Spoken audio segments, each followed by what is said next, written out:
Assalamualaikum warahmatullahi wabarakatuh. Perkenalkan, nama saya Novita Rizky.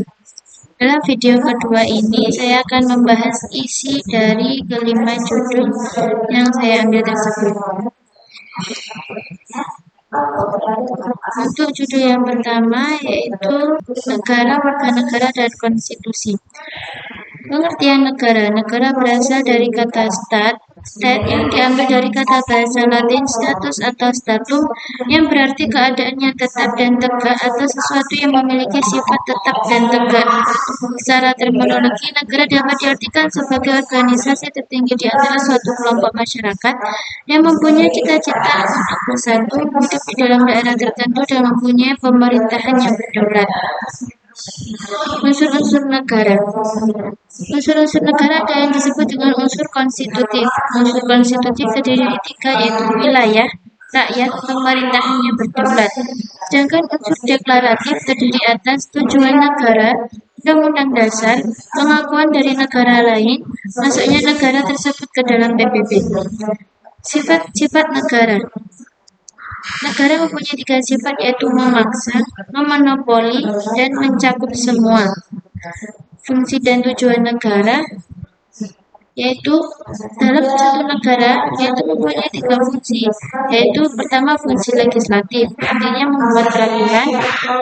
Fungsi eksekutif, yaitu melaksanakan peraturan, dan fungsi federatif, yaitu fungsi urusan luar negeri dan urusan perang dan damai. Pengertian kewarganegaraan. Warga negara adalah rakyat yang menetap di suatu wilayah dan rakyat tertentu dalam hubungannya dengan negara. Dalam hubungan antara warga negara dengan negara, warga negara mempunyai kewajiban-kewajiban terhadap negara dan sebaliknya, warga negara juga mempunyai hak-hak yang harus diberikan dan dilindungi oleh negara. Asas-asas kewarganegaraan. Asas-asas kewarganegaraan ada tiga, yaitu asas ius soli, asas ius sanguinis, dan asas campuran. Namun dari ketiga asas itu, ada yang dianggap sangat utama, yaitu asas ius soli dan asas ius sanguinis. Hak dan kewajiban warga negara. Dalam ketentuan Undang-Undang Dasar 1945 dirumuskan hak-hak yang dimiliki warga negara Indonesia sebagai berikut, yaitu hak memperoleh kedudukan yang sama di dalam hukum dan pemerintahan, hak atas pekerjaan dan penghidupan yang layak, hak dalam pembelaan negara, hak berserikat, berkumpul serta mengeluarkan pikiran, hak kemerdekaan memeluk agama, hak mendapatkan pendidikan, hak untuk mendapatkan kesejahteraan sosial, dan hak mendapatkan jaminan keadilan sosial. Di samping membahas tentang hak-hak, Undang-Undang Dasar juga mengatur tentang kewajiban warga negara Indonesia sebagai berikut, yaitu wajib menaati hukum dan pemerintahan, wajib ikut serta dalam upaya pembelaan negara, wajib ikut serta dalam usaha pertahanan dan keamanan negara, wajib mengikuti pendidikan dasar. Hubungan negara dengan warga negara antara lain yaitu hubungan yang bersifat emosional dan hubungan yang bersifat fungsional.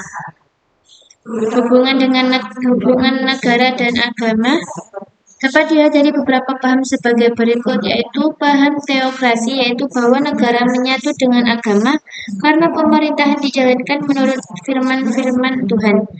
Paham sekular, bahwa norma hukum ditetapkan berdasarkan kesepakatan bersama dan tidak berdasarkan firman-firman Tuhan. Dan yang terakhir yaitu paham komunisme, yaitu dunia manusia itu sendiri yang kemudian menghasilkan masyarakat negara dan agama sebagai suatu yang terpisah dari suatu negara. Konstitusi dan Undang-Undang Dasar. Unsur-unsur konstitusi yaitu konstitusi dipandang sebagai perwujudan perjanjian masyarakat atau kontrak sosial. Konstitusi sebagai piagam yang menjamin hak-hak asasi manusia dan konstitusi sebagai forma regimenis yaitu kerangka bangunan pemerintahan.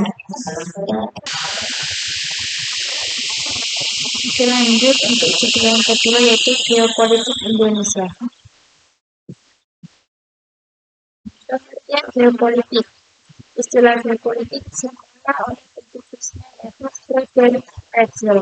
Diartikan sebagai ilmu bumi politik. Istilah geopolitik dikembangkan dan diperluas lanjut oleh Dr. Galen dan Karl Haushofer menjadi geopolitical politik. Perbedaan kedua artian tersebut terletak pada fokus perhatiannya. Ilmu bumi politik mempelajari fenomena geografi dari aspek politik, sedangkan geopolitik mempelajari fenomena politik dari aspek geografi. Geopolitik dapat diartikan sebagai ilmu bumi politik terapan.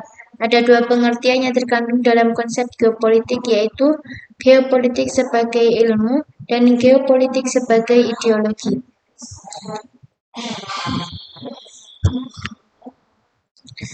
Teori geopolitik. Teori geopolitik menurut Frederick Russell, yaitu pokok-pokok teori Russell disebut teori ruang yang menyebutkan bahwa pertumbuhan negara mirip dengan pertumbuhan organisme. Kekuatan suatu negara harus mampu mewadahi pertumbuhannya.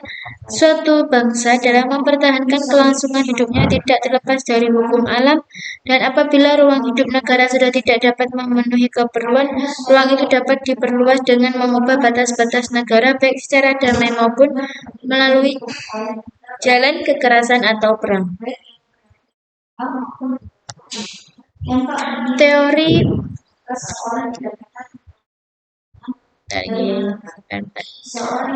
Teori geopolitik Rudolf Gehlen. Pokok-pokok teori Gehlen menyebutkan negara merupakan satuan biologis, suatu organisme hidup yang memiliki intelektualitas. Negara merupakan suatu sistem politik yang meliputi geopolitik, ekonomi politik, demopolitik, dan kratopolitik. Negara harus mampu berswasembada serta memanfaatkan kemajuan kebudayaan dan teknologi untuk meningkatkan kekuatan nasionalnya. Tujuan mempelajari konsep geopolitik ini adalah perspektif geopolitik menyadarkan makna penting hidup bersama dalam ikatan kebangsaan, dan perspektif geopolitik dapat menyatukan visi, misi, dan tujuan kita dalam melangsungkan kehidupan bersama. Wawasan Nusantara sebagai geopolitik. Wawasan Nusantara adalah geopolitik Indonesia yang diberi pengertian sebagai cara pandang dan sikap bangsa Indonesia mengenai diri dan lingkungannya yang serba beragam dan bernilai strategis dengan mengutamakan persatuan dan kesatuan wilayah dan tetap menghargai serta menghormati kebinekaan dalam setiap aspek kehidupan nasional untuk mencapai tujuan nasional. Wawasan Nusantara sebagai geopolitik Indonesia dikembangkan berdasarkan latar belakang filosofi sebagai berikut, yaitu A. Falsafah Pancasila, B. Aspek kewilayahan Nusantara, C. Aspek sosial budaya, dan D. Aspek kesejarahan. Untuk judul yang ketiga, Pancasila sebagai etika politik. Etika. Secara etimologi, etika merupakan suatu pembahasan yang berasal dari cabang ilmu filsafat. Etika dalam bahasa Yunani disebut dengan ethos, yang memiliki arti sepadan dengan kata susila. Melalui etika, manusia diajarkan bagaimana kehendak manusia itu dapat dibimbing menuju ke arah pemahaman dan pengalaman nilai-nilai kesusilaan dan kebaikan. Secara terminologi, etika adalah cabang filsafat yang membahas tentang tingkah laku atau perbuatan manusia dalam hubungannya dengan baik buruk, dan dapat dinilai baik buruk adalah sikap manusia yang menyangkut perbuatan, tingkah laku, gerakan-gerakan, kata-kata, dan sebagainya. Nilai. Pancasila sebagai ideologi bangsa Indonesia memuat nilai-nilai luhur, menjadi pandangan hidup dan dasar negara Indonesia. Sila pertama, yaitu ketuhanan yang Maha Esa, menjadi sumber nilai-nilai kehidupan bangsa kita. Sila yang pertama ini juga menjadi norma dasar yang mengatur individu, masyarakat, negara, dan pemerintah. Selanjutnya, sila pertama ini harus menjadi sebagai landasan dasar dalam berpolitik. Moral. Moral merupakan ajaran baik buruk yang berkaitan dengan perbuatannya, aktivitas, dan kelakuan. Dengan demikian, moral adalah tingkah laku seseorang yang dilakukan secara sadar dipandang aspek baik buruknya dalam kehidupan bermasyarakat, berbangsa, dan bernegara. Moral sering dihubungkan dengan etika yang membicarakan tata susila dan sopan santun. Pancasila bagi bangsa Indonesia sebagai moral perseorangan, moral bangsa, dan moral negara. Bila dihubungkan dengan politik, maka Pancasila menjadi moral politik masyarakat Indonesia dan negara sehingga keadilan dapat diwujudkan. Norma. Norma dapat diartikan sebagai sumber hukum. Bangsa Indonesia memiliki dasar sumber hukum yaitu Pancasila. Oleh karena itu, Pancasila menjadi sumber dasar politik masyarakat dan bangsa Indonesia. Pancasila landasan politik yang demokratis sebagaimana diisyaratkan pada sila keempat. Yang kelima adalah etika politik. Franz dalam Syamsuddin dan kawan-kawan menjelaskan etika politik ada dua pengertian, yaitu sebagai filsafat moral yang mengenai dimensi politis kehidupan manusia, dan etika politik merupakan tata krama dalam melakukan aktivitas politik seperti sikap satria, elegan, famous, penuh kesantunan dan memegang amanah. Etika politik Indonesia. Moral dan etika sangat berhubungan dengan tatanan atau disebut pula dengan nilai norma yang berlaku dalam suatu masyarakat, yang menjadi standar ukuran menilai manusia untuk berbuat dan bertingkah laku. Paham Pancasila sendiri selain sebagai ideologi pandangan hidup dan kebudayaan negara bangsa adalah kristalisasi nilai standar etika serta manifestasi norma dalam aspek moralitas pikiran, tindakan, dan ucapan. Sebagai falsafat dan ideologi negara, Pancasila tidak hanya merupakan sumber peraturan perundang-undangan, melainkan pula sebagai sumber moralitas terutama hubungannya dengan legitimasi kekuasaan, hukum serta berbagai kebijakan politik dalam pelaksanaan dan penyelenggaraan negara. Sila pertama, ketuhanan yang Maha Esa, serta sila kedua, kemanusiaan yang adil dan beradab adalah merupakan sumber nilai-nilai moral bagi kehidupan kebangsaan dan kenegaraan. Langsung untuk judul yang keempat, yaitu integrasi nasional dalam rangka persatuan dan kesatuan bangsa. Mana integrasi nasional yaitu berasal dari dua kata, yaitu integrasi dan nasional. Integrasi berasal dari bahasa Inggris integrate, yang artinya menyatupadukan, mempersatukan atau menggabungkan. Kata nasional berasal dari bahasa Inggris nation, yang artinya bangsa. Dengan kata lain, integrasi nasional adalah hasrat dan kesadaran untuk bersatu sebagai suatu bangsa, yaitu bangsa Indonesia. Pengertian internasional dari beberapa ahli, yaitu Samuel Bahan, yaitu mengartikan integrasi sebagai upaya menyatukan seluruh unsur suatu negara dengan pemerintah dan wilayahnya. Kedua adalah Nazaruddin Syamsuddin, yaitu pembentukan suatu identitas nasional dan penyatuan berbagai kelompok sosial dan budaya ke dalam suatu kesatuan wilayah. Riza Nur Arfani menyebutkan integrasi dalam proses penyatuan suatu bangsa yang mencakup semua aspek kehidupan, yaitu sosial, politik, ekonomi, dan budaya. Jenis-jenis integrasi nasional. Adapun beberapa jenis integrasi nasional adalah sebagai berikut: integrasi asimilasi, integrasi akulturasi, integrasi normatif, integrasi instrumental, integrasi fungsional, integrasi ideologis, dan integrasi koersif. Pentingnya integrasi nasional yaitu munculnya rasa KB ini di luar latar belakangi oleh adanya kesamaan nasib, kebutuhan, kondisi, dan cita-cita dari beberapa manusia. Perasaan yang sama menjadikan mereka tidak mudah untuk diadu domba dan terpecah belah, tapi memunculkan semangat persatuan dan kesatuan, serta semangat untuk berbuat demi kepentingan bersama.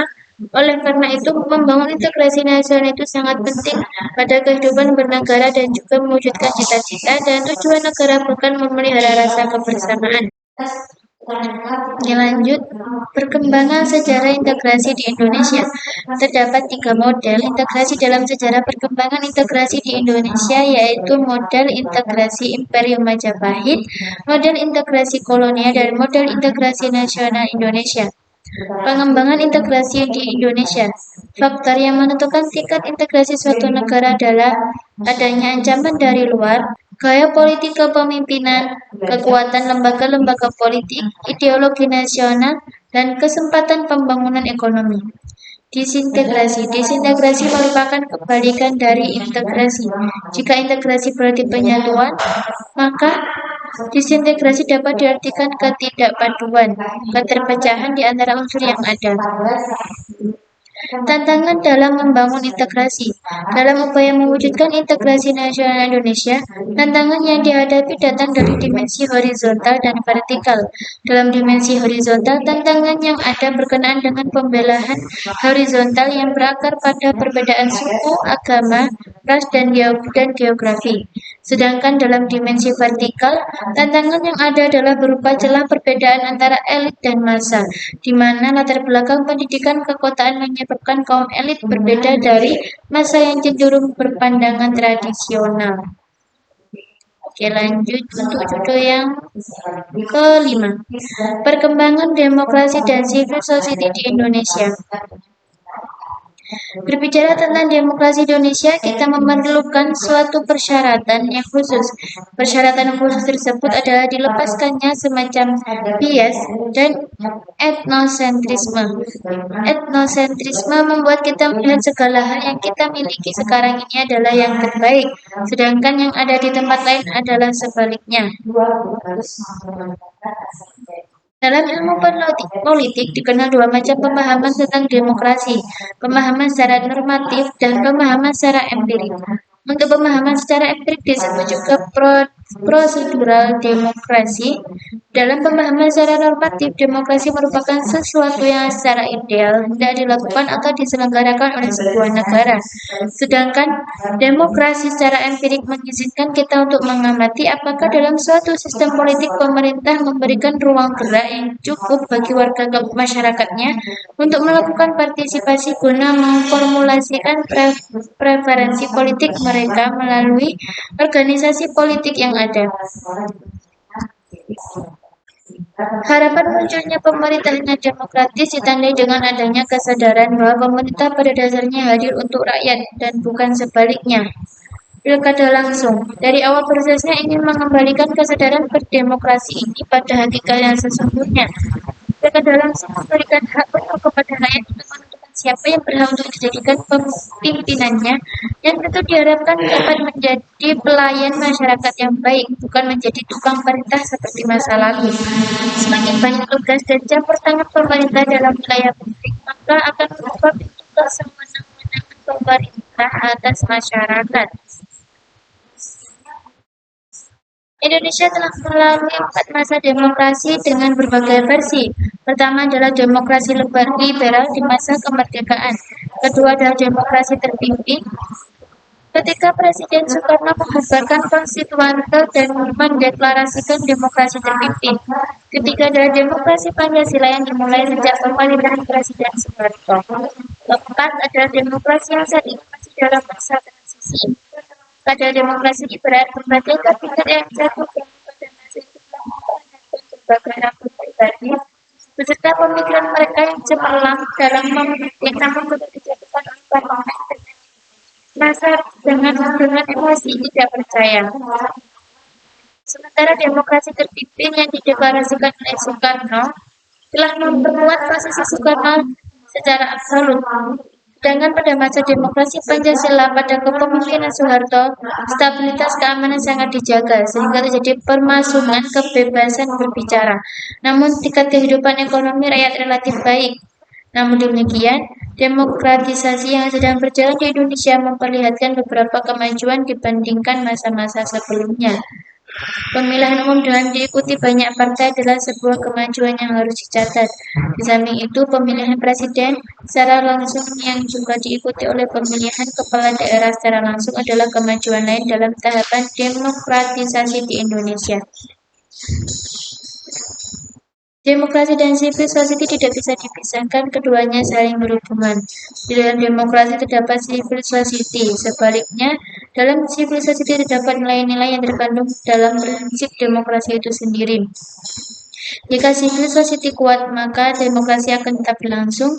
Demokratisasi pada dasarnya adalah pemberdayaan civil society. Istilah civil society berasal dari bahasa Latin societas civilis yang mula-mula dipakai oleh Cicero, seorang orator politisi, dan filosof Roma. Ada yang memahami bahwa civil society sepadan dengan masyarakat madani. Jika civil society merupakan ruang hidup yang telah meninggalkan individu dan keluarga, masyarakat madani ingin menghidupkan kembali peranan individu dan keluarga. Dengan demikian, masyarakat madani adalah sebuah masyarakat ideal di mana civil society yang hingga kini masih sulit ditemukan terjemahannya, di tempat itu adalah merupakan bagian saja dari masyarakat madani. Masyarakat independen juga memandang civil society adalah suatu masyarakat, baik secara individual maupun kelompok. Masyarakat itu mempunyai 4 komponen, yaitu otonomi, akses masyarakat terhadap lembaga negara, arena publik yang otonom, dan arena publik yang terbuka. Dengan demikian, apabila kita berbicara civil society, tidak mungkin berbicara hanya di tingkat nilai-nilai, sebab nilai-nilai pada hakikatnya secara hadir, sehingga bisa datang dari mana dan dapat dipunyai oleh siapa saja. Tapi nilai-nilai itu tidak dapat direalisasikan sejauh tidak ada lahan dan jaminan. Karena itu, lahan dan cara penegakan atau jaminan atau undang-undang yang dipakai menjadi sama pentingnya. Nah, itulah isi dari kelima judul yang saya ambil. Oke, lanjut untuk kesimpulan. Warga negara mempunyai kewajiban dan hak yang bersifat timbal balik terhadap negaranya, dan konstitusi disusun sebagai pedoman dasar dalam penyelenggaraan kehidupan bernegara. Dengan belajar geopolitik, Indonesia dapat menyadarkan makna penting hidup bersama dalam ikatan kebangsaan, menyatukan visi, misi, dan tujuan kita dalam melangsungkan kehidupan bersama. Moral dan etika sangat berhubungan dengan tatanan atau disebut pula dengan nilai norma yang berlaku dalam suatu masyarakat, yang menjadi standar ukuran menilai manusia untuk berbuat dan bertingkah laku. Paham Pancasila sendiri selain sebagai ideologi, pandangan hidup dan kebudayaan negara bangsa adalah kristalisasi nilai standar etika, serta manifestasi norma dalam aspek moralitas pikiran, tindakan, dan ucapan. Sebagai filsafat dan ideologi negara, Pancasila tidak hanya merupakan sumber peraturan perundang-undangan, melainkan pula sebagai sumber moralitas, terutama hubungannya dengan legitimasi kekuasaan, hukum, serta berbagai kebijakan politik dalam pelaksanaan dan penyelenggaraan negara. Membawa integrasi nasional itu sangat penting pada kehidupan bernegara dalam mewujudkan cita-cita dan tujuan negara, bahkan memelihara rasa kebersamaan. Ide pokok integrasi nasional adalah memaksimalkan kesamaan dan meminimalkan perbedaan dalam memdayagunaan potensi, pemenuhan aspirasi, dan penanggulangan setiap masalah kebangsaan. Demokrasi dan civil society tidak dapat dipisahkan karena keduanya saling berhubungan. Jika civil society kuat, maka demokrasi akan tetap berlangsung.